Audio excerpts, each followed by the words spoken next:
Ryan Mitchell emerged from the school building a little later than usual, the hallways already smelling of polish and unlit lamps. The security guard on duty waved him on without asking any questions. Ryan often stayed late after school, whether because of his parents, or because of reports, or because of conversations that didn't fit into the schedule. Today, the conversation was with a senior, a tall guy named Tyler Grant. Tyler arrived without knocking, stood by the classroom door as if afraid to enter, and paused for a few seconds, staring at the carpet. Then he said, "I think I did something I'm going to pay for." He spoke quickly, but slurred his words, as if afraid that if he spoke them clearly, they would become real. Ryan listened, asking simple questions, not about who's to blame, but about how you feel, when did it start, who knows. Tyler clenched and unclenched his fingers, leaving white streaks on his palm. At one point, he exhaled, "They want me to say one thing, but I remember something else." Ryan didn't specify who they were. He only noticed the boy's lips twitch as he said the word remember, and he realized this wasn't teenage drama. It was fear. When Tyler finally stood up, he paused in the doorway. The light in the office was already off, and the boy's face had become half-hearted, like people in old photographs. "If they ask you, you'll tell the truth, right?" Tyler asked. Ryan didn't answer right away. He thought about how easily truth became a convenient formula when spoken in a room where you couldn't leave. Then he nodded. Tyler nodded too and disappeared into the corridor as if he had vanished. Outside, Boston was gray and neat. The wind blew dry leaves across the sidewalk, and the trees along Beacon Street stood half-naked, as if hesitant to finally part with autumn. Ryan lifted his coat collar, automatically checked his pockets, keys, wallet, phone, and walked to the parking lot. The car started on the first try. The radio was talking about road work and some other argument at City Hall. Ryan listened with half an ear, more focused on his breathing. In recent weeks, it seemed to him that his body remembered what his mind tried to forget. Brief bouts of anxiety, strange pauses in the middle of sentences, the urge to double-check the lock. He caught himself thinking about one name, Evan Moore, though he tried to say it only to himself. The name was like a splinter, small but nagging. At a traffic light, he caught his reflection in the side mirror. The fatigue had become habitual, the kind you might not notice until you see yourself from the outside. He looked away and drove on. The apartment greeted him with darkness and silence. Laura was still on shift at the clinic. Ryan took off his coat, hung it straight as always, set his briefcase against the wall, and walked into the kitchen. He filled a glass with water to the rim and paused, watching the surface tremble beneath his fingers. He didn't drink. He left the glass on the table as if it were a mark of his presence. In the living room, he turned on the desk lamp and sat down on the sofa. His phone vibrated once, briefly, almost shyly. A message had arrived from an unfamiliar number. "Don't delay, today." No signature, no explanation. Ryan read it twice and set the phone down next to him, screen up. He stared at the warm spot of light on the carpet for a minute, then opened his briefcase and pulled out a notebook. The pages were neatly covered with written lines, work notes, student names, meeting dates. But toward the end of the notebook, the font changed. The lines became shorter, sharper. On one page, he stopped himself mid-sentence. "If I decide not to look in the usual places." Ryan ran his finger over the words as if to erase them, and closed the notebook. He stood up and paced the room like a man trying to convince himself he's still in control. He stopped at the bookshelf. A thin, unmarked folder protruded between the familiar spines. Ryan pulled it out, flipped through a few pages, and then returned it. The folder contained copies of reports and newspaper clippings, long since yellowed at the edges. Too many blank lines and too few answers. A few places had been marked with marker, times, names, words like suggestibility, pressure, teenager. A framed photograph showed Laura laughing, pressed against his shoulder. They were on the embankment before work became their second home. Ryan touched the glass with his finger and quickly pulled his hand away. He imagined what their kitchen would look like if he didn't return on time. The light, the cooling tea, the familiar questions hanging in the air. And somehow, it was this image, not the danger, not the scandal, that proved the hardest to bear. The phone vibrated again. A new message came from the same number. In the library, Section A, Shelf 3. Ryan didn't answer. He simply inhaled, as if taking a deep breath before diving. In the hallway, he put his coat back on. He tried the doorknob, but didn't go out right away. He stood there, listening to the stairwell, as if expecting to hear footsteps. Nothing. He took his apartment keys from the hook, but left his car keys where they were. Then, as if at the last moment, he placed his phone on the couch, returned, turned off the sound, and left it there. The pause lengthened. Ryan glanced around the room as if at a stage after rehearsal, and left. The door closed softly, almost silently. Laura returned closer to 11. She wearily took off her shoes, noticed the light in the living room, and smiled. That meant Ryan was home. "Ryan!" she called, walking into the kitchen. There was no answer. She saw a full glass of water, a briefcase against the wall, and a phone on the couch. Another coat was hanging on the coat rack, hers. Ryan's was gone.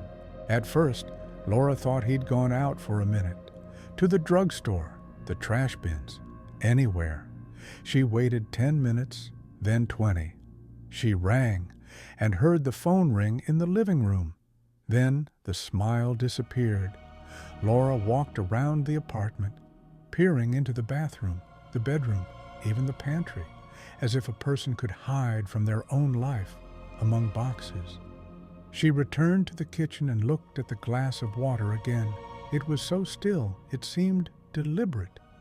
Laura didn't like to dramatize, but she knew Ryan better than anyone. He turned off the lights, closed the doors, answered messages. He didn't just disappear for a minute without a trace. She put the kettle on, but turned it off halfway. In the silence, the click seemed too loud, like a gunshot, and she became afraid. The night continued, and Ryan didn't return, and the silence, which had once been just silence, became something else, heavy, insistent, as if someone had carefully removed one object from the apartment, without which everything else suddenly lost its meaning. Morning arrived without a break, as if the night had simply changed colors. Laura Mitchell woke before her alarm and immediately knew something was wrong. Not because of the nightmare or the sound, on the contrary, because of its absence. The apartment was too quiet, as if not only the lights, but life itself had been turned off. She lay motionless, staring at the ceiling, waiting for the familiar morning cues. Ryan's footsteps in the kitchen, the muffled hum of the coffee machine, the brief cough he always coughed in the morning. Nothing happened. The silence didn't dissipate, but rather deepened, and this forced Laura to her feet. In the living room, everything looked as if the evening had ended correctly. The table lamp was still on, and Ryan's phone lay on the sofa. The screen was dark. Laura paused, looking at it, and something inside her tightened. Ryan never left his phone, not even when he went out for the mail or took out the trash. A glass of water stood in the kitchen, full, clear, untouched. Laura picked it up automatically, as if expecting the glass to be warm. It was cold. The glass returned to the table in exactly the same place, as if any shift would upset the delicate balance. "Ryan!" she called. Her voice rang out too clearly, as if in an empty room. Laura walked through the apartment, opening doors one after another. The bedroom, the bathroom, the walk-in closet. The bed was neatly made, the way Ryan did when he was the first one up. His coat was missing, but his keys were hanging on the hook. This defied any reasonable pattern. Laura went to the window. The car was parked in the courtyard in its usual place. She dialed her husband's number. The phone rang from the sofa. The sound was muffled and somehow helpless, as if an object were trying to replace a person. Laura hung up and dialed again almost immediately, not because she expected an answer, but because she dreaded the silence between rings. She spent the first few hours on the move. She called the school, spoke to the secretary, then to Principal Frank Donovan. Everyone was polite, cautious, using the right words. Left as usual. Nothing out of the ordinary. Maybe delayed. No one uttered the word missing, and that made it ring even louder in Laura's head. She called Ryan's colleagues, his college friend Kevin Brooks, the family doctor. The answers began to repeat themselves, and that made it even more terrifying. The world didn't know what to make of one person's absence. For everyone else, the day went on. By noon, Laura sat at the kitchen table and, for the first time, allowed herself to do nothing. She stared at a glass of water and reminisced about the past few weeks. Ryan had started coming home later. He often said he was going to the library. Sometimes he'd lose himself in the middle of a sentence and seem to forget what he was saying. Laura chalked it up to fatigue and autumn, to work, which had always been hard on him. Now, these little details formed a disturbing pattern she hadn't wanted to see before. She called the police a second time. She spoke calmly, too calmly, as if reading a manual. The operator explained the time limits, about adults who had the right to stay home. Laura listened and understood. To them, Ryan Mitchell was a statistic, not a man who forgot to lock his cabinet in the morning and always put his mug on the wrong shelf. That evening, she was invited to the station to file a report.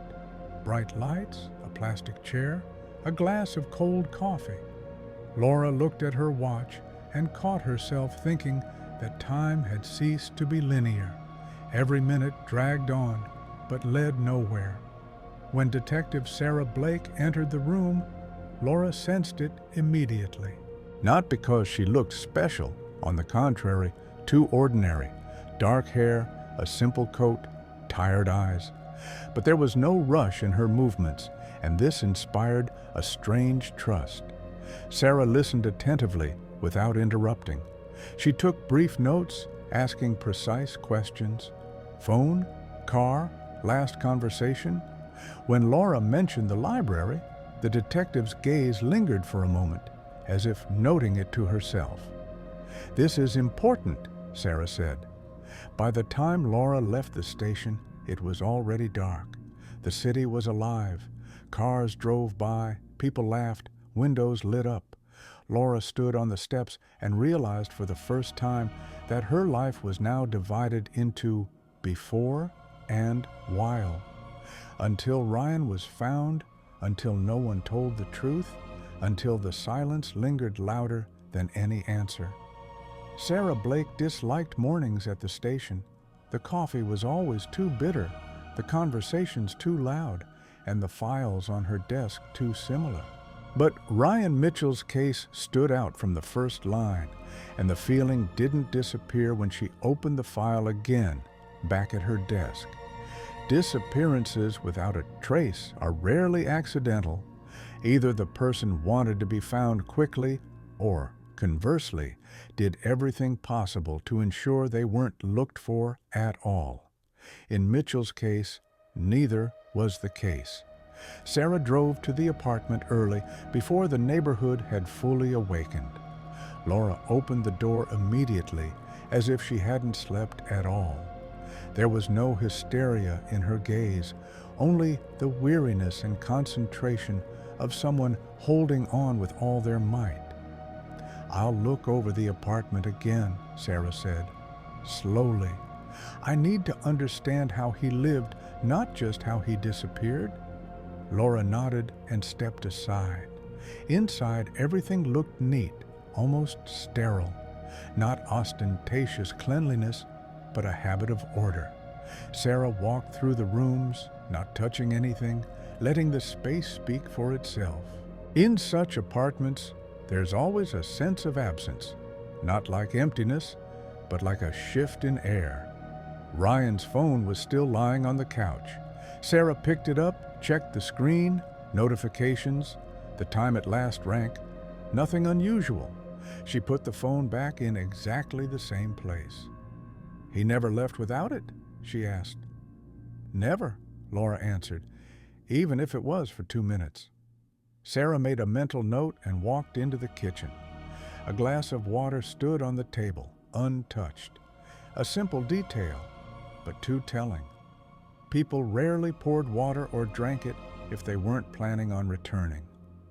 "Did he often leave things like this?" Sarah asked. "No," Laura shook her head. "He always followed through, even the little things." Sarah nodded. Little things spoke volumes about a person's character, more than any dossier. She walked over to the bookshelf, psychology textbooks, fiction, a few books with library stamps. Sarah pulled one out at random. Tucked neatly inside was a piece of paper with handwritten phrases and dates. Not a bookmark, a note. "Did he often make notes like that?" Sarah asked, without turning around. "Lately, yes," Laura answered. "He said he needed to refresh his memory." Sarah flipped through the book and saw underlined passages, themes of suggestibility, pressure, false confessions. This wasn't the professional necessity of a school psychologist. It was research. In a briefcase against the wall, she found a notebook. Most of the pages were filled with standard notes, student names, dates, brief annotations, but toward the end, the handwriting changed, becoming sharper, shorter. There were last names, years, arrows, and one name kept repeating itself: Evan Moore. Sarah closed her notebook and exhaled slowly. She knew that name, an old case, closed quickly and conveniently. She'd been a junior detective back then and didn't ask unnecessary questions. Many do that to survive in the system. "Laura," Sarah said, "do you know who Evan Moore is?" Laura frowned and shook her head. No. Ryan never mentioned that name. That was expected. People rarely bring work home with words, but often bring it home with silence. Sarah paced the living room again and stopped at the door. The apartment keys were hanging on a hook. The car keys, too. That meant Ryan had either left on foot or got into someone else's car. But without a phone, without identification, without money. "He wouldn't do that," Laura said quietly, as if answering not Sarah, but her own thoughts. "That's exactly why I'm here," Sarah replied. She stepped out onto the landing and looked down at the landing. The cameras in the entryway were old, their field of view limited. This meant that if Ryan wanted to avoid being seen, he had a chance. As she walked back to the car, Sarah replayed what she had seen in her mind. Ryan Mitchell didn't look like a man on the run. He looked like a man preparing, studying, verifying, leaving traces not for the police, but for someone who knew how to read them. At the station, Sarah opened the archive and typed in the name Evan Moore. The case popped up almost immediately.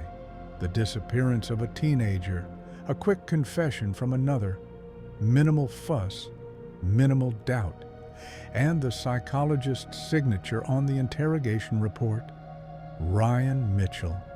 Sarah leaned back in her chair. "Damn it," she said out loud. If Ryan had disappeared over this case, it meant he believed conventional methods weren't working. It meant he didn't expect the police to dig deeper. He was doing something else, something more radical. Sarah closed the folder and glanced at her watch. This was no longer a missing persons case. It was a case about the past, which had decided to resurface. And if Ryan Mitchell had chosen to disappear, it meant the truth was worth more to him than his own safety. Sarah Blake arrived at the Boston Public Library close to noon, when the morning rush of students and retirees had already ebbed, and the evening rush hadn't yet begun. It was one of those rare moments when the building seemed to pause between inhalation and exhalation. She loved such pauses. In them, it was easier to hear the subtle. The massive doors closed behind her with a heavy, dull thud. Inside, the smell of paper, dust, and old wood filled the air, an odor that couldn't be faked and that always made Sarah attentive. There was no sense of rushing here. Here, the past didn't disappear. It sat neatly on the shelves, patiently waiting to be accessed. A man in his 60s with a neat beard and wire-rimmed glasses sat behind the information desk. He looked up as Sarah approached. "How can I help you?" he asked in a calm, slightly tired voice. "Detective Sarah Blake," she said, showing her badge. "I'm interested in the books Ryan Mitchell checked out." "Over the last month." The man nodded without surprise, as if such requests were part of the everyday routine here. "Tom Keller," he introduced himself. "Come along." They walked along the aisles, and Sarah caught herself feeling that the library was designed like a labyrinth, not to confuse, but to slow her down. Every step required awareness. Tom stopped at the terminal, entered data for a few seconds, then turned the screen. He was here often, Tom said, much more often than the average visitor.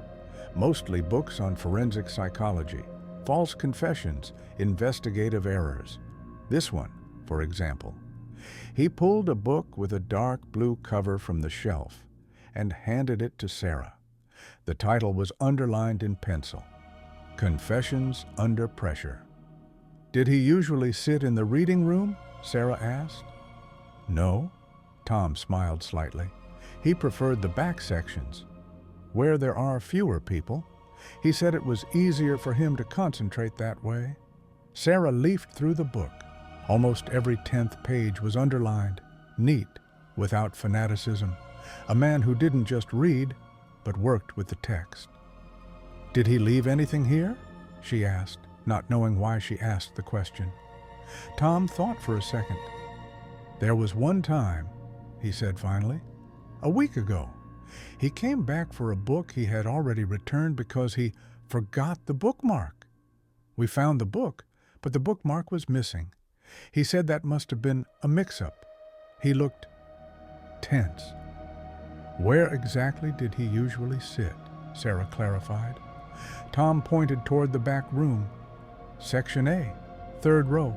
Old catalogs are there. Rarely anyone goes there." Sarah thanked him and headed there alone. The further she walked from the central room, the quieter it became. Her footsteps faded into the carpet. The lamplight grew softer, the air thicker. Section A was indeed almost empty. She walked along the shelves, her fingers sliding over the spines. Law, psychology, archival collections, People weren't looking for entertainment here. They were looking for answers. Sarah stopped at the third row. It was there, between two thick tomes, that she noticed a book, slightly unevenly positioned, as if it had recently been taken and hastily returned. She pulled it out and leafed through it mechanically. Between the pages lay a folded sheet of paper. Sarah felt a familiar tension, the kind that comes not from fear, but from the knowledge that you've arrived where you were meant to. She unfolded the sheet. The handwriting was neat, almost schoolboyish. You were already part of this case. Then you passed it by. Now you have a choice. There was no signature. Sarah read the text twice. It was neither a confession nor a threat. It was an appeal, personal, precise. Such a thing was written only to someone well known. She glanced around.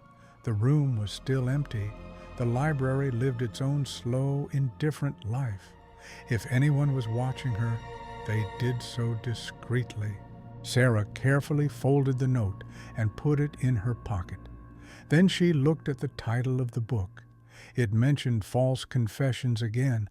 A brief note was made in pencil in the margin. Case 2014. Teenager. Allie. Sarah frowned. Allie.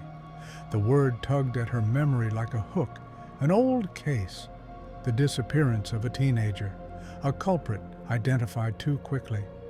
Evan Moore, she said quietly. The name came to her without effort. She had been a junior detective back then and hadn't asked unnecessary questions. The case had been closed beautifully. The reports matched.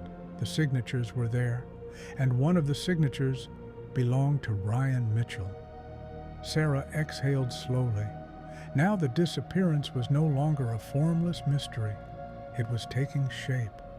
Ryan wasn't missing. He was leading her, step by step, detail by detail, to where the system had once chosen not to look too closely. She returned to the counter. Tom looked up, and something like understanding flickered in his gaze. "Have you found what you were looking for?" he asked. "Not yet," Sarah answered honestly, "but I know where to continue." As she left the library, she turned back for a second. The building stood motionless, majestic, like a witness who had seen too much and learned to remain silent. But even such witnesses sometimes showed cracks, and it was through these cracks that the truth began to emerge. The archive was located in the basement of police headquarters, and Sarah Blake always had mixed feelings about it. On the one hand, it housed memory, facts, dates, names, things unaffected by emotion. On the other, it was here that mistakes were most often hidden, neatly filed away, and distilled into a story with a neat ending. Evan Moore's file waited for her on a metal trolley, as if someone had known she would come for it. The file was thick, but not as thick as a missing persons file should be. Too few photographs, too few re-interviews, too many confident statements. Sarah flipped through the first pages, her eyes scanning the familiar structure. Date of disappearance, location, initial statements, witness list. Everything looked smooth, almost perfect. Evan Moore had disappeared in November 2014, 17 years old. He had last been seen that evening near an old alley near the bus stop. The next day, the police received an anonymous tip pointing to another teenager, Lucas Perry, 19, a school acquaintance of Evan's. 2 days later, Lucas confessed. Sarah looked at the interrogation report. 6 hours, without a lawyer. The questions were vaguely worded, but a trained eye could read what couldn't be written outright. Pressure, repetition, prodding. Lucas's answers seemed to guess what they wanted to hear from him.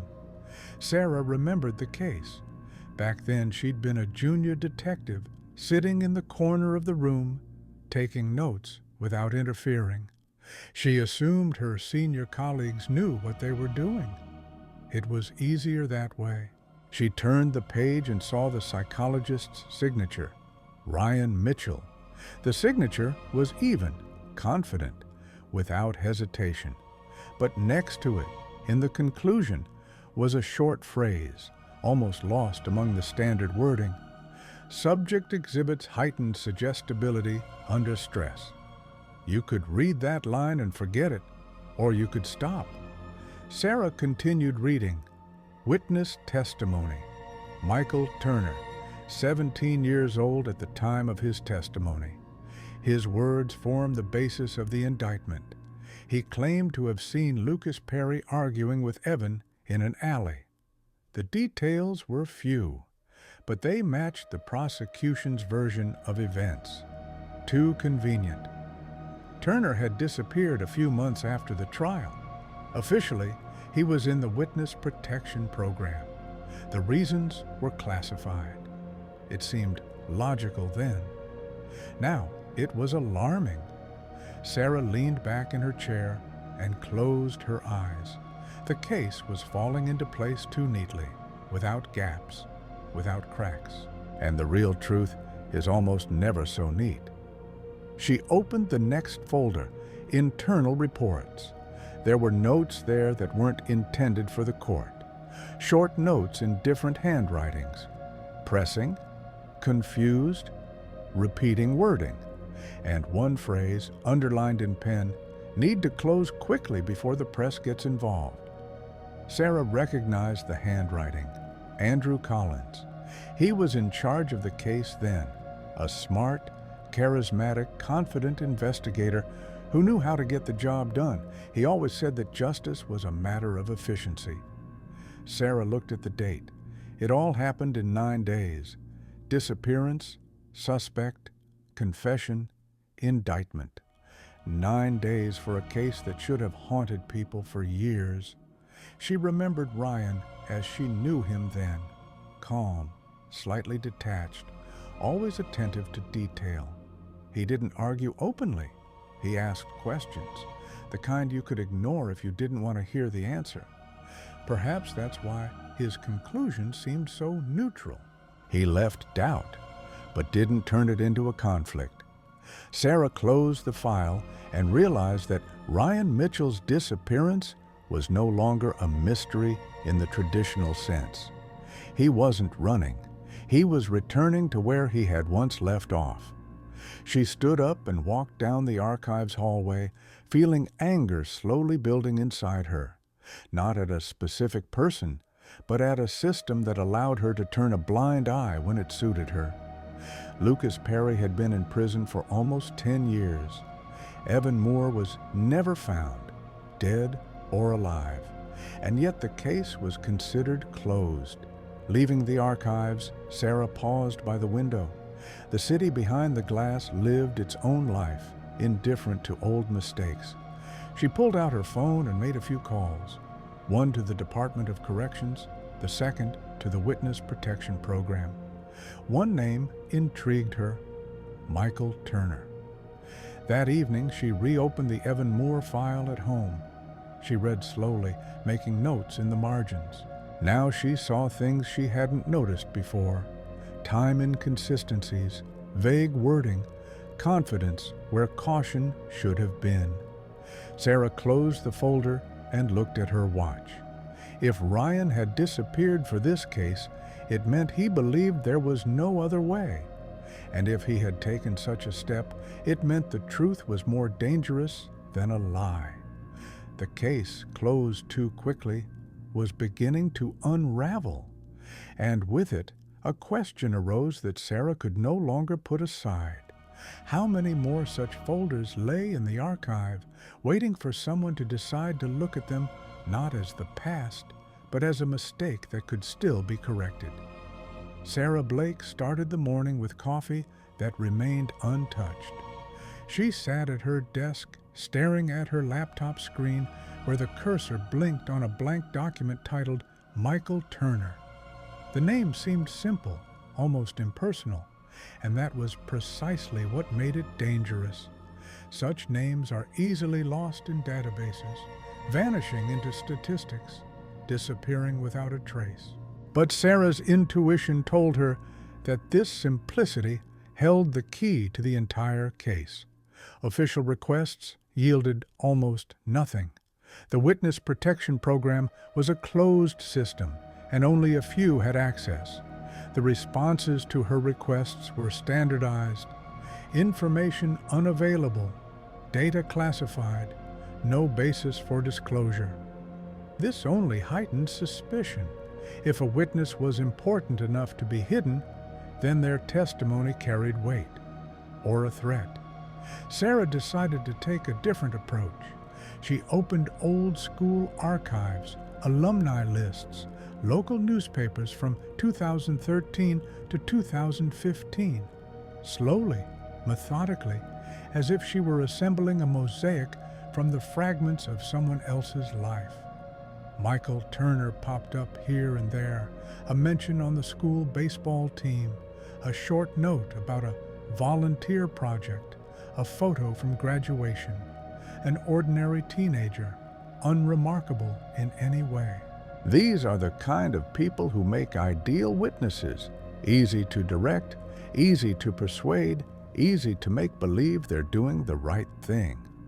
Sarah noticed one detail. After the Lucas Perry trial, Turner's name had disappeared from the public eye completely. No college, no job, not even a parking ticket. It was as if the man hadn't just left, but ceased to exist. This was impossible without someone's help. She called James O'Connor, her partner, and asked him to check unofficial channels. He called back a couple of hours later. "I found something strange," he said. In 2015, there was an internal request for an urgent placement of a minor witness in the federal program. Reason: security risk. Signature: Andrew Collins. Sarah closed her eyes. The name Collins was growing louder, like an echo you can't shake. "Any indication where he was transferred?" she asked. "Just the state," O'Connor replied. "Maine. After that, it's all clear. Maine." The word stuck in Sarah's mind. She remembered the reports from the library, the interlibrary requests Ryan Mitchell had made shortly before he disappeared. Several books had been ordered from there. It had seemed random then, not now. Sarah opened the map and marked the towns where major libraries and archives were located in Maine. Then, smaller towns, easier to disappear. She wasn't looking for an address. She was looking for a lifestyle. A person hiding under protection rarely chooses a big city. He needs silence, anonymity, the opportunity to disappear among equally invisible people. That afternoon, Sarah went to the library, the one in Boston. Tom Keller met her with a wary gaze, as if he already knew the conversation would be difficult. "I need access to the interlibrary loan logs," Sarah said. "Not just Ryan's, all anonymous users for the past 2 years. Tom hesitated, but then nodded. He understood that this was no longer just a request, but part of an investigation that had already gone beyond a simple disappearance. In the small back room, Sarah scrolled through the data until her eyes began to water from the numbers and codes. And suddenly, she saw a pattern. The same anonymous profile was ordering books on miscarriages of justice, false confessions, and the psychology of interrogation. Almost always, shortly after Ryan checked out the same books. He wasn't just reading, Sarah muttered. He was following him. That meant one thing. Turner and Ryan were in contact. Not directly, not through phone or email, but through a space where they couldn't be tracked by standard methods. The library became their point of intersection, a place where knowledge was shared without words. Sarah stepped outside and took a deep breath of the cold air. A picture was beginning to emerge. Ryan Mitchell hadn't simply returned to an old case. He was looking for the man at its center, The witness whose words had sealed another's fate. And when he found him, he realized the truth was far more complex than it had seemed 10 years ago. That evening, Sarah reread the transcripts of Lucas Perry's interrogation. Now she saw them differently. Questions that sounded like statements, pauses that were more powerful than a scream. And next to him, the silent presence of Ryan, who perhaps already understood what was happening, but lacked the authority to stop the process. Her phone vibrated, a message from an unknown number. Short, no greeting. "You're close, but you're looking in the wrong direction." Sarah felt a chill run down her spine.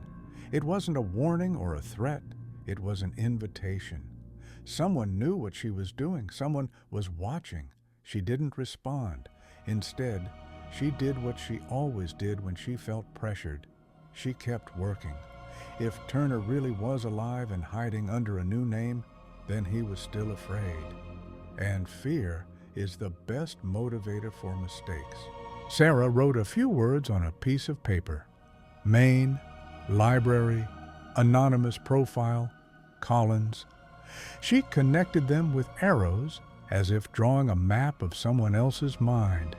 In the center, she wrote the name Ryan Mitchell.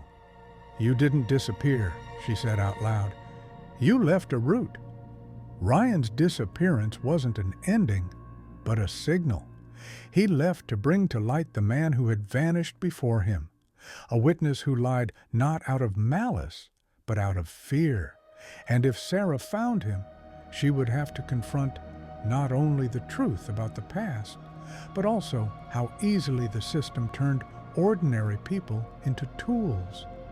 She closed her laptop and looked out the window into the darkness. Somewhere out there, perhaps in a small town deep in the Maine woods, lived a man who knew what really happened to Evan Moore. And this man, unwittingly, had become the key to Ryan Mitchell's disappearance. Sarah Blake's trip to Maine began at dawn.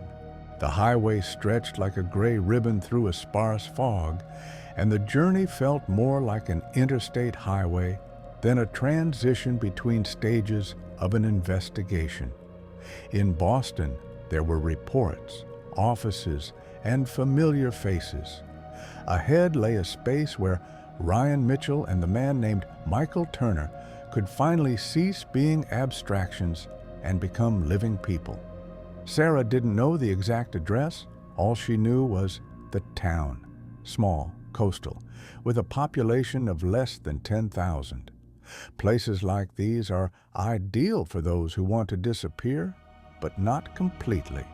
Here, people know each other by sight, but don't ask unnecessary questions if someone prefers to keep to themselves. Here, the past isn't discussed. It's simply accepted. She stopped at a local diner for coffee and a look around. A few fishermen at a distant table, an elderly couple by the window, a girl with a tired look at the counter. An ordinary morning. Sarah listened to snatches of conversation, not trying to intervene, simply soaking up the atmosphere. It's in places like these that people under protection most often make mistakes, relax, indulge in habits. Sarah started with the library. The building was small, one story, with a sign faded by the salty air. Inside, it smelled of old books and wood. A woman of about 50 sat behind the counter, friendly but attentive. "I'm looking for a man," Sarah said, showing her ID. "He may have had anonymous reading access." The librarian frowned but wasn't surprised. "We have those," she said. "Usually researchers or people in special programs, but I can't give you names." "I don't need a name," Sarah replied. "I need to understand if a man around 30 came here, often checked out books on psychology and law." The woman thought for a moment, then nodded slowly. "He did," she said. "Quiet. always sat by the window, never stayed longer than an hour. Sarah felt her stomach tighten. "Do you remember the last time he was here?" "A few days ago," the librarian replied. "He seemed nervous." It was enough to know she was on the right track. But Sarah was in no hurry. She knew that direct pressure could make a person disappear again. Instead, she decided to check another vector: people. At the town police station, she was greeted with caution. Local officers didn't like it when people from big cities came to them with questions that could disturb the peace. "We don't handle any high-profile cases here," said the sheriff, a man with a heavy gaze and a slow voice. "If you're looking for trouble, this isn't it." "I'm looking for the truth," Sarah replied calmly, "and a person who might be in danger." The word danger had an effect. The sheriff softened. "There is one," he said after a pause. "A guy who lives quietly, pays his taxes, doesn't get into conflicts with anyone. But sometimes people come to visit him, not locals." "How often?" Sarah asked. "Irregularly, and always for short periods." This matched what she already knew. Turner wasn't completely free. His life was still being monitored. Sarah left the station and drove to the address they'd given her informally. "Just check it out if you want." The house was on the outskirts of town, next to the woods. Small, neat, without unnecessary details. A car was in the driveway. Someone was home. She didn't approach right away. She got in the car and waited, watching. Almost 40 minutes passed before the door opened and a man stepped out onto the porch. He was of average height, dressed simply, his movements cautious, as if he was used to looking back even when he couldn't see anyone. He stood there for a few seconds, then got into the car and drove off toward the city. Sarah followed him at a distance. He drove toward the water, toward an old pier where abandoned warehouses stood. The car stopped. The man got out and walked to the very edge, where the waves gently lapped the concrete. Sarah followed, but did not come any closer. She understood that if he felt he was being followed, it would all be over. But he did not turn around. He looked at the water as if searching for an answer there. "Michael Turner," Sarah said quietly. He flinched, but did not run. He turned slowly. There was no anger in his eyes, only weariness. "That's not my name," he said. "I know," Sarah replied. "But it was yours when this all started." He was silent, then chuckled. "You're about Ryan," he said. "I knew you'd come." Sarah took a step closer. "Is he alive?" she asked. The man looked at her carefully, as if deciding how much of the truth to allow. "Yes," he said. "Bye." The word hung in the air. "You wrote letters," Sarah said. "Used the library, anonymous profiles. You wanted me to get to this point." "I wanted you to get to the truth," he replied. "And the location. It's just a pressure point." Sarah felt the final piece come together. Ryan hadn't disappeared because he'd been kidnapped or because he'd escaped. He'd become part of a strategy. "Do you understand what you're doing?" she asked. "You're playing with people." The man lowered his head. "I'm playing with the system," he said quietly. "People are what it always plays with first." Sarah looked at him and saw not a criminal, but a man broken 10 years ago and never put back together. "This will end," she said, "and then you'll have to speak openly, under oath." He nodded. "I know. That's why I'm still here. If I weren't ready, I would disappear again." Sarah put the ID away. "Then listen carefully," she said. "I'm not your enemy, but I'm not your tool either. If you want Ryan out of the shadows, you'll stop playing games of chance." The man looked at her for a long moment, then nodded slowly. "I'll tell him," he said, "that the time is almost here." Sarah turned and walked back to the car. She felt no victory, Only a heavy realization. The pressure line was stretched to its breaking point. Any more, and it would either snap or tear away everything attached to it.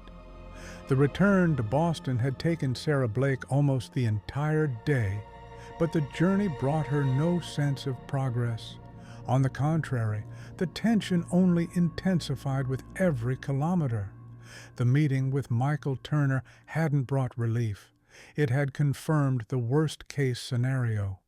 Ryan Mitchell was alive, but his disappearance had ceased to be a mystery and had become a deliberately triggered mechanism, and therefore far more dangerous. Now, not only the past case, but the present was at stake. Reputations, destinies, lives. They were waiting for Sarah at the station. It was immediately noticeable.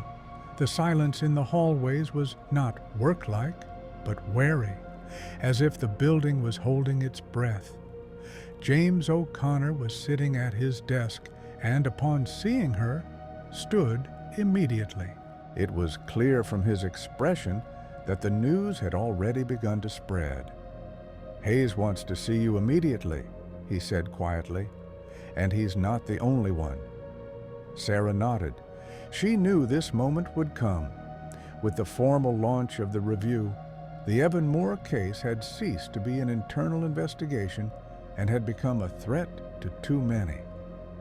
She walked into the captain's office, where the department's lawyer, a representative from the prosecutor's office, and an unfamiliar man in a formal suit who hadn't introduced himself, but whose presence spoke for itself, were already present. "Sit down," Hayes said without preamble. "We need to talk about where you're taking this case." Sarah sat down and folded her hands on the table. She no longer felt fear, only cold concentration. It was that moment when every word either strengthened a position or destroyed everything. "The review has been launched," Hayes continued. "The witness has testified. The press is already asking questions. And now, information is coming out that you are conducting a parallel investigation related to the disappearance of Ryan Mitchell, an unofficial one." "Ryan's disappearance is directly connected to the Moore case," Sarah replied. "It's not a parallel line, it's a reason." The stranger chuckled. "Are you suggesting that a respected school psychologist staged his own disappearance to influence the legal system?" he asked. "Sounds like a script for a soap opera, Detective Blake." Sarah looked up at him. "I'm suggesting that a man faced with a systemic error chose the most extreme method of being heard," she said, "and that it worked." Silence fell over the room. The department attorney carefully flipped through the papers. "Even if that's true," she said, "do you understand that such actions could be classified as interference with justice, manipulation, pressure, and turning a blind eye to false testimony? How is that classified?" Sarah asked. "Convenience." Hayes raised his hand, stopping the conversation. "Enough," he said. "What's important now is something else. Where is Ryan Mitchell?" The question was quiet, but there was a threat in it. Sarah paused. "I can't answer that right now," she said, "and not because I don't want to, because his safety directly depends on what happens next." The stranger leaned forward. "You're shielding a man who knowingly broke the law," he said. "It could cost you your badge." Sarah looked him in the eye. "If the price for correcting a mistake is my badge," she said, "I'm willing to pay it, but I'm not willing to stay silent again." Hayes looked at her for a long moment, then rubbed his face wearily. "You've backed us into a corner, Blake," he said, "and yourself too. But it's too late to back out. So listen carefully. You're staying on task, officially, but your every move will be monitored. No independent action, no unannounced meetings. Understood? Sarah nodded. Understood. When she left the office, the tension didn't disappear, but it changed. The game was now open. The system could no longer pretend nothing was happening, and that was precisely what made the situation dangerous. The first thing Sarah did was go to Laura Mitchell. She knew she couldn't drag it out any longer. Laura deserved to know the truth, at least the part of it she could tell without ruining everything completely. Laura opened the door immediately. She had changed in the last few days, became quieter, more collected, as if something had switched inside her too. "You found him," she said, not as a question, but as a statement. Sarah nodded. "He's alive," she said, "and he's doing everything he can to right the wrong he's carried inside him for 10 years. Laura closed her eyes. A shadow of relief crossed her face, followed immediately by anger. "He knew I'd think he was dead," she said quietly, "and he did it anyway." "Yes," Sarah answered honestly, "and it's a choice he'll have to answer for, to you first and foremost." Laura sat down at the table as if her legs had given out. "When can I see him?" she asked. Sarah hesitated. "Soon," she said, "but not today. There's too much attention right now, too much risk." Laura nodded, pressing her lips together. "Tell him," she said, "that I'm waiting, not as a hero, as someone who has to look me in the eye." Sarah promised and left, feeling the weight of responsibility become almost physical. Ryan had chosen disappearance as a tool, but Laura had not chosen to be part of that tool. That evening, Sarah was summoned again, officially this time. Lucas Perry was to be questioned as part of a retrial, and her presence was mandatory. She sat behind the glass and watched as the man who had spent 10 years behind bars answered questions about that night again. Now, without pressure, without prompting. And with every word it became clear. His previous confession was crumbling like a house of cards. "I said what was expected of me," Lucas repeated for the third time, "because I wanted it all to end." Sarah listened and understood. The process was irreversible. Even if someone wanted to stop everything, it could no longer be done quietly. Late that night, she received a message from an unknown number. Short, emotionless. The time had come. Tomorrow. Sarah stared at the screen, realizing the next meeting with Ryan would not be secret or temporary. This would be the way out, and he would change everything. She turned off the phone and went to the window.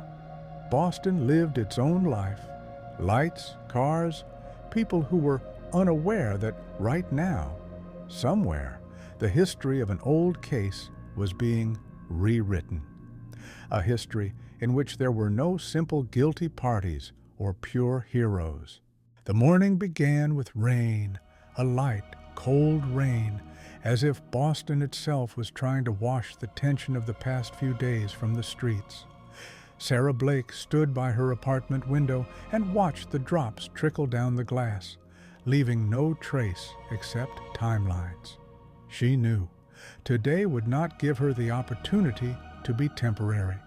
Everything that happened would be recorded for a long time, in reports, headlines, in human memory. Her phone vibrated precisely at 8 o'clock. The message was short and unequivocal. Federal Court, 9:30, press alerted. Ryan no longer hid behind codes and library shelves. This was an emergence into the light, abrupt, dangerous, but inevitable. A nervous bustle reigned at the precinct. People were talking in hushed tones. Phones were ringing. Some were already watching the news, where the first cautious statements flashed by. possible retrial of a 10-year-old case. Missing school psychologist may testify. Sarah walked past, feeling their eyes on her. She was no longer just a detective. She had become a link between the past and what was about to befall everyone. "Are you ready?" O'Connor asked, catching up with her at the exit. Sarah nodded, as much as possible. She was silent on the way to court. Her mind was blank, only her plan. She understood. If Ryan said anything too much today, he would be turned into either a martyr or a manipulator. Neither would help the case. The truth had to be spoken dryly, almost emotionlessly, so that it could not be easily discredited. Cameras flashed as they entered the courthouse. Reporters shouted questions, but Sarah walked without looking up. The lobby was already filled with lawyers, prosecutors, and a few unfamiliar faces who clearly represented higher-ups. Among them was Laura Mitchell. Sarah noticed her immediately. Laura stood slightly to the side, pale but composed. When their eyes met, Laura stepped forward. "Is he here?" she asked quietly. "Yes," Sarah replied. "And he'll come out on his own." Laura nodded, clenching her fingers until her knuckles turned white. There were no tears or relief in her eyes, only anticipation. The anticipation of a person who had chosen disappearance over conversation. The courtroom was half full, but the tension felt as if there were twice that many. When the side door opened and Ryan Mitchell walked in, a barely perceptible murmur swept through the room. He looked calm, almost casual. Dark suit, neat hair, the face of a man who had long since come to terms with the consequences of his choice. He sat at the witness table and looked up for a second. Their eyes met, his, Laura's, and Sarah's, and in that moment there were more words than any interrogation could contain. "Identify yourself," the judge said. "Ryan Mitchell," he replied. "School psychologist, until recently." The prosecutor began with the formal questions: name, place of work, involvement in the Evan Moore case. Ryan answered evenly, unhurriedly, as if reciting a memorized script. But when the conversation turned to the questioning of Lucas Perry, his voice changed, not louder, but firmer. "I saw evidence of suggestibility and intense pressure," he said. "I pointed that out in my conclusion, but my words did not prevent further action." "Why didn't you insist?" the prosecutor asked. Ryan paused. "Because I was part of the system," he said, "and then I chose not to confront it. That was a mistake." The courtroom fell silent. The judge leaned forward. "Do you believe your inaction influenced the verdict?" "Yes," Ryan replied, "and that's exactly what I realized too late." Sarah listened, feeling the tension in her chest give way to a heavy calm. He wasn't making excuses. He was admitting responsibility, and that was more dangerous than any accusation. When Lucas Perry's defense was given the floor, the courtroom seemed to tighten. The lawyer spoke of new circumstances, of the testimony of the witness, formerly known as Michael Turner, of procedural violations, and all of this now sounded different from theory, but as a chain of facts supported by living people. The judge called a recess. Ryan stood and turned to face the court. His gaze fell on Laura. For a second, he seemed about to take a step toward her, but restrained himself. Laura looked straight ahead, not looking away. In the hallway, a federal representative approached Sarah. "You understand," he said quietly, "that after this hearing there is no turning back." "I understand," Sarah replied. "That's why he's here." "And you're sure he wasn't acting under duress?" Sarah looked at Ryan through the glass door of the courtroom. He acted under pressure of conscience, she said. That's the most dangerous kind of pressure. In the second half of the hearing, the judge issued a preliminary ruling. Evan Moore's case will be subject to a full review. Lucas Perry remains in custody, pending further proceedings, but the conditions of his detention will be modified. It was not a release, but it was the first official step towards it. When the hearing ended, the courtroom filled with noise. Cameras, questions, voices. Ryan was the last to leave. He paused at the entrance, allowing the photographers to take a few photos, then turned to Sarah. "Thank you," he said quietly. "It's not over," she replied. "I know," he nodded, "but I'm not hiding anymore." Laura walked up to them. A pause hung between her and Ryan, thick, painful. "You chose to disappear," she said, "and I chose to wait." Ryan lowered his eyes. "I'm not asking for forgiveness," he said. "I'm asking for a chance to explain." Laura looked at him for a long moment, then nodded. "Not now," she said, "but someday." They walked away, not touching, and there was more honesty in that than in any public reconciliation. Sarah returned home late that evening. She took off her coat, sat down on the sofa, and for the first time in a long time, allowed herself to feel tired. The case wasn't over yet. Appeals, interrogations, and perhaps charges against those who, 10 years ago, had found silence convenient, lay ahead. But the most important thing had already happened. The disappearance was no longer a secret, but a testimony. Ryan Mitchell emerged from the shadows not as a fugitive or a victim, but as a man ready to take responsibility for his choices. After the hearings, the city seemed to exhale, but it wasn't a sigh of relief, but a tired, broken sound. Boston continued to live. Cars honked, cafes opened, people rushed about their business, but for those caught up in Ryan Mitchell's story, the world had become different. Not louder or quieter, simply a different density, like the air after a thunderstorm.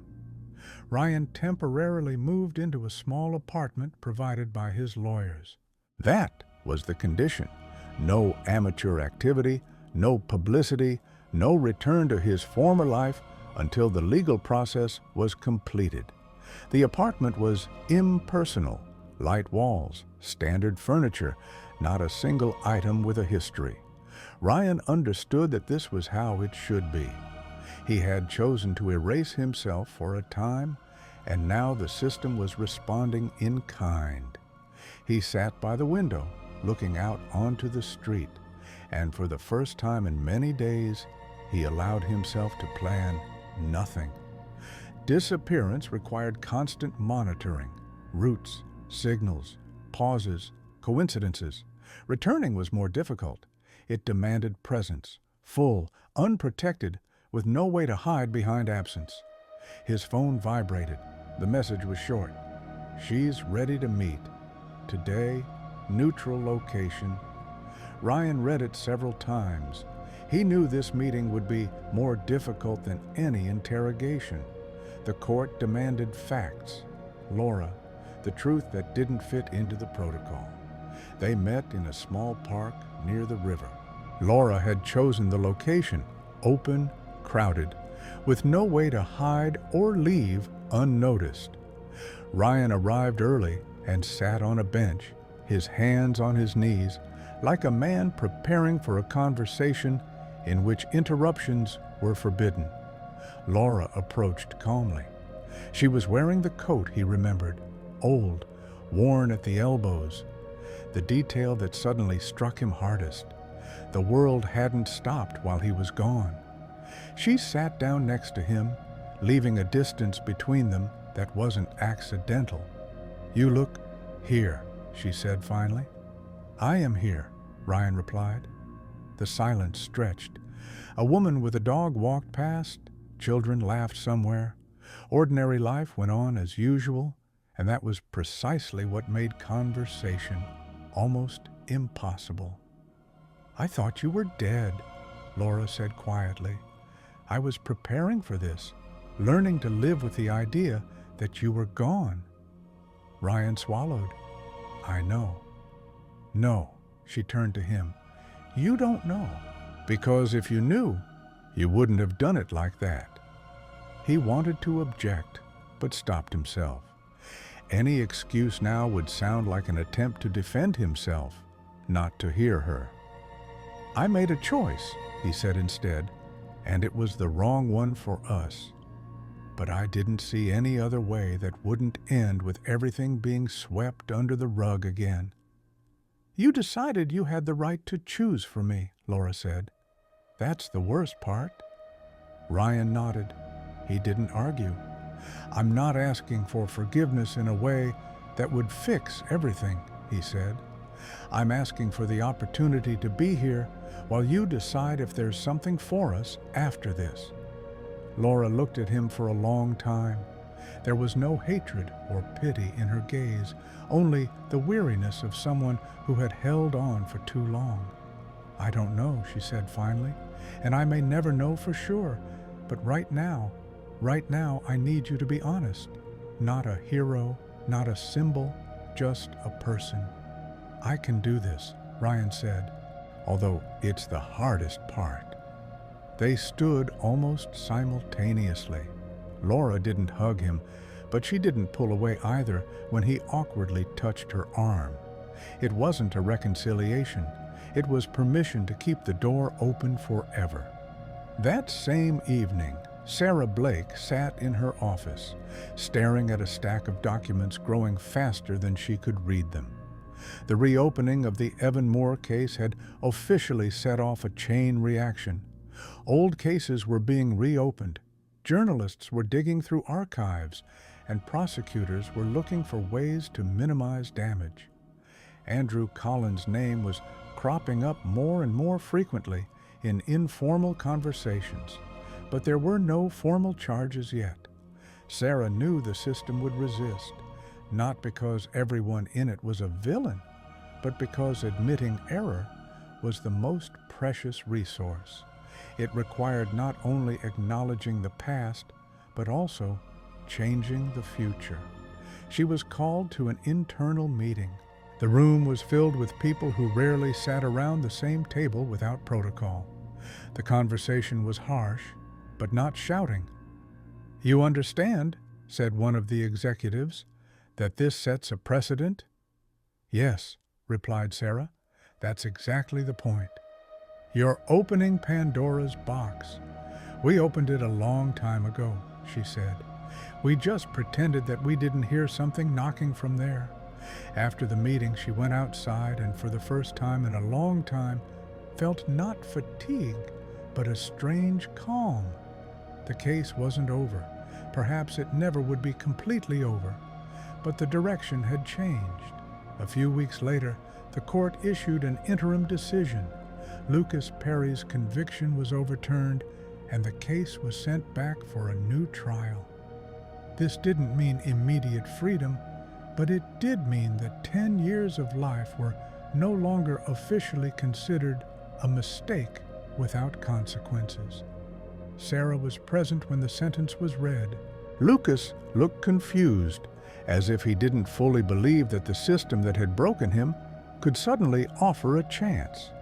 When their eyes met, he nodded almost imperceptibly. That was enough. Evan Moore's name was back in the news, not as a closed case, but as an unanswered question. And perhaps that question would one day lead to a truth too complex for brief headlines. Ryan, meanwhile, began collaborating with the independent commission reviewing interrogation practices. He gave evidence, wrote reports, and spoke about things he had previously preferred to keep silent about. He no longer hid behind formulas. It had cost him his reputation in some circles and earned him respect in others. But most importantly, he no longer felt like he was living with a splinter lodged inside him. One evening, he and Laura met again, this time at her home. The conversation was brief, without dramatic confessions. They talked about everyday life, about the future, about what could be restored and what could not. They promised each other nothing but honesty in the present. For Sarah Blake, this case became a turning point. She knew her career would never be the same. Some doors would close, others would open unexpectedly. But she no longer doubted that she had chosen the right side, even if that side didn't have a convenient name. For the last time, closing the folder marked Mitchell/Moore, Sarah lingered on the cover. The disappearance that began with silence in the apartment ended with noise, voices, questions, decisions. And although not everyone received answers, the main thing became possible. Silence was no longer considered the norm.